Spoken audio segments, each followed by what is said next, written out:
បាទបងប្អូនប្រិមិត្តបាទបុកចេញរឹងរាប់រយអ្នកបងប្អូនប្រិមិត្តបាទនេះបាទ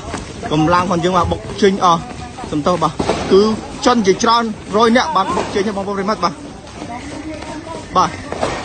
បងប្អូនប្រិមិត្តបាទជនជាតិចិនជាច្រើនបាទកំពុងតែបុករត់ចេញកំពុងតែម្ដងបងប្អូនប្រិមិត្តបាទ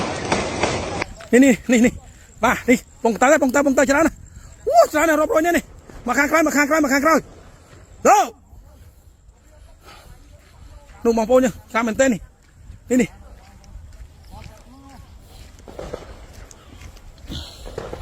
នោះច្រើនណាស់បងប្អូនយើងនោះទៅនេះ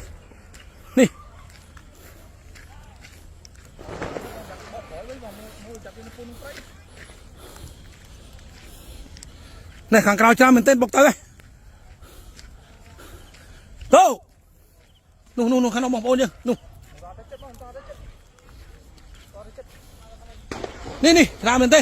ហេមកកន្លងនេះនេះតោះនៅបកដងថ្មបានអូខេបាទបានទេបងប្អូនខ្លះលើបកដងថ្មអូយសំកន្លងនេះមកដល់នេះកាអូច្រើនណាស់បងសំកន្លងនេះមកចុយមកគុំថ្ម